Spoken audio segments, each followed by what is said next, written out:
Holy crap, it finally happened. People were under the impression that Kingdom Under Fire 2 had been cancelled, and they were well within their right to believe as such. We'd heard nothing pertaining to a North American or European release in a very, very long time, like 3 years, maybe more. However, all that has changed today when it was announced that Kingdom Under Fire 2 would finally be making its English debut, and this year too. Kingdom Under Fire 2 never really released anywhere outside of Asia and Russia, with this set to be its very first commercial launch outside of the aforementioned regions. Which isn't particularly surprising, or at least it wouldn't be, but this game has been around since 2008. Yeah, people have been highly anticipating Kingdom Under Fire 2 since 2008, and it's taken 11 years for a publisher to decide to bring it over to the West.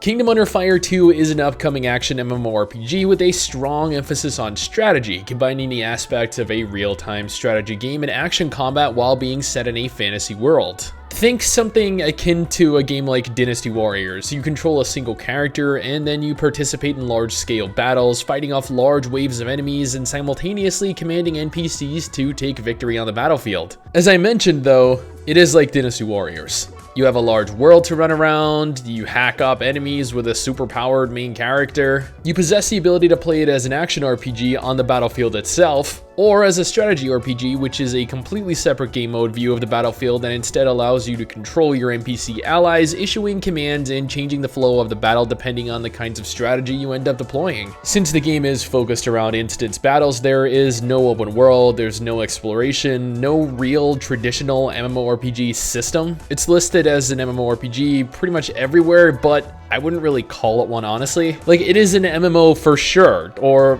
at least as much of an MMO as a hub-based game can be. A hub-based MMO would be a more apt way of describing or labeling it, similarly to how Vindictus or Soul Worker or even Phantasy Star Online 2 are. But just because the game is instant stuff doesn't mean that you won't see other players. As I mentioned, it is a hub-based game, and the game also has PvP, which allows you to choose between 1v1ing another player in a duel, or which this is actually probably going to be a much more fun for me. You can challenge them to an army versus army PvP battle where you both command troops and NPCs, putting each other's strategic prowess to the test, which is so damn cool. I am a huge Dynasty Warriors fan, so to me, man, I always wanted to see how I would fare or how my army would fare up against another player, purely to see if I was, like any good at the game. So this is going to be a test for me, and I'm sure for a lot of you guys as well. And who knows, we might end up actually seeing each other in game and being able to participate in a battle against one another.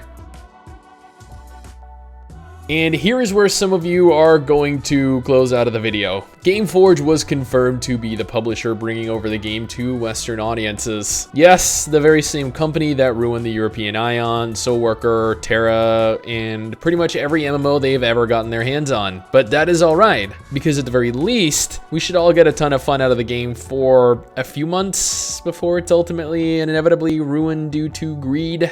Gameforge went on to say that we are determined to help Blueside realize their vision of the ultimate MMO, launching Kingdom Under Fire 2 for Windows, PC, in North America and Europe later this year. I mean, that's a little ambitious, honestly, to say the least. The ultimate MMO is granted purely subjective, of course, but I highly doubt that there will be many people that can contest the fact that Final Fantasy XIV or Guild Wars 2, Elder Scrolls Online, or even WoW are all likely better candidates for that title.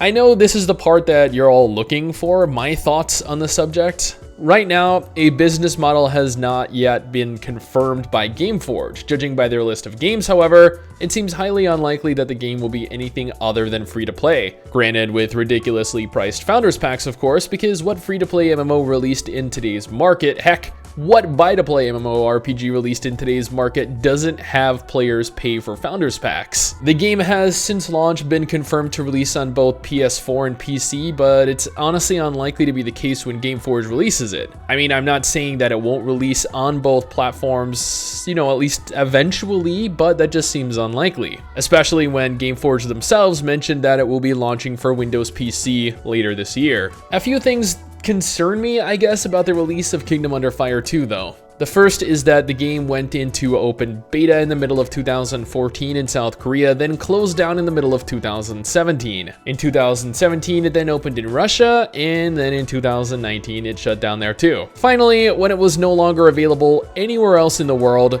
Gameforge up and gets publishing rights for it in both North America and Europe. An MMO that has been shown to have no lasting value and little interest, been repeatedly shut down in every region it has ever opened in. I feel like we've been here, done that before. Why was this game shut down though every time it launched with such a short lifespan in each region? Was it because the game had very limited content and was primarily focused on PvP and mindless fighting? Did Gameforge manage to get the game at a ridiculously cheap price since it's been around for over a decade now and nobody's showing any interest in it anymore, and the original developer just kind of caved and took whatever they could get? What I think is that Gameforge being Gameforge are trying to cash in on yet another failed MMO by charging exorbitantly priced founders packs and making ridiculous cash shop items available. Or that's what I believe will likely happen. It's not a certainty, clearly. Gameforge is completely capable of proving me wrong, but their track record would lead me to believe otherwise. Either way, I was excited. I love Dynasty Warriors. It has been one of my favorite action series since I was a kid. So when I initially saw this years ago, I was hyped beyond understanding. Seeing that Gameforge has gotten their greedy little fingers on the game has me a little concerned, but not entirely distraught. I still believe that after it launches, it'll still be plenty playable for a time. Then it'll do what most MMOs do these days, fade into memory, or just fade. Either or. But that is just my opinion. I could be very wrong. I hope I am wrong. What do you guys think though? Is it too little too late? Is Gameforge trying to cash in on us yet again with another cheap cash grab? Do you have high expectations, or are you impartial to the news? Let me know in the comments below and let's talk about it. Anyway guys, that is it for me. Thanks for watching. Hopefully you enjoyed this video. Don't forget to subscribe for more content like this, and I'll see you all next time. Peace.